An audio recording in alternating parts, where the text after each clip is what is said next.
Asociației Municipale de Șah Chișinău. Anul acesta a adunat peste 50 de participanți. Majoritatea din ei sunt tineri jucători, elevi a școlii de șah din Chișinău. Turneul a fost interesant și am avut susținerea partenerilor Librăria Cartego. Este prima ediție când ei ne susțin și suntem bucuroși că avem această susținere. Tinerii au nevoie să fie susținuți, motivați, încurajați. Ei pot să obțină rezultate și asta s-a văzut. Turneul a fost interesant, a fost destul de aprigă lupta, deci a fost intrigă până la sfârșit. Partidele au fost interesante și sper să avem cât mai multe evenimente de genul acesta în Chișinău și în Moldova. Federația depune efort susținut pentru a cultiva asemenea evenimente.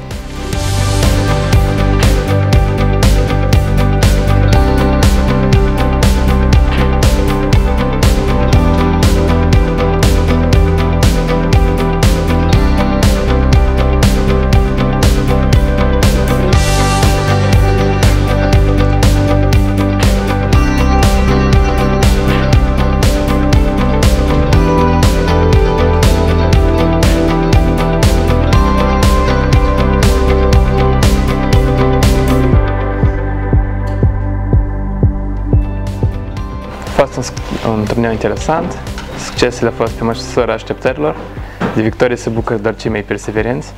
Succesul este ca un iceberg, toți văd ce este la suprafață, deasupra, dar nimeni nu vede de ce este în adânc. Multe nopți nedormite, multe plânseturi, dar am reușit să înving acest turneu, am acumulat 6 puncte jumate din 7 posibile. Nu am fost învins și sunt fericit de rezultatele mele. Cea mai complicată partidă a fost cea contra Bejan Sergiu, în care am obținut avantaj în deschidere, dar am făcut o gafă, poziția s-a egalat, la sfârșit am trebuit să apăr o poziție pierdută și din fericire am putut să o apăr cu succes. Sunt elev al școlii specializate numărul 7 din Chișinău, sunt elev al antrenorului Sergiu Vedmediuc. Mă simt mândru că dețin acest trofeu frumos în mâna mea și sunt fericit de rezultatul pe care l-am obținut la acest turneu. Un trofeu impresionant, nu am așa trofeu mare încă. Sper că în viitor să mai am multe. Multe și multe și multe. Acest turneu a fost o mare provocare pentru mine. Am avut mai multe obstacole pe parcursul rundelor, dar cea mai decisivă partidă a fost ultima, pentru clasament. Doresc să mulțumesc foarte mult și antrenorului meu, care m-a susținut foarte mult pe parcursul acestui turneu și sunt foarte mulțumită de rezultatele mele și sper ca și continuare să muncesc și mai mult pentru rezultate la fel de remarcabile. Turneul era destul de interesant, au fost multe partide frumoase.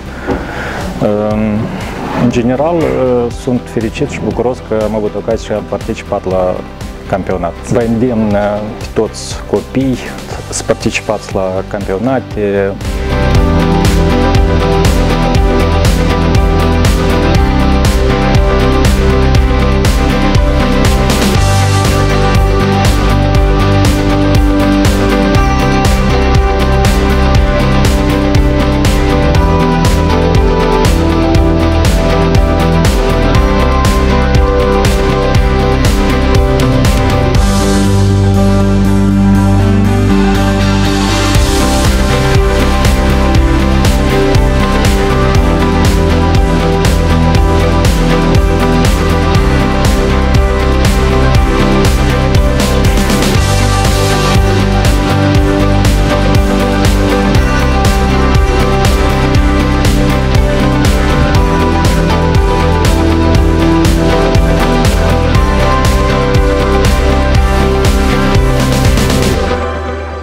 Asociația Municipală de Șah desfășoară acest turneu la rugămintea șahiștilor, care sunt foarte doritori de a participa în turnee. 56 de șahiști, toți cu rating internațional.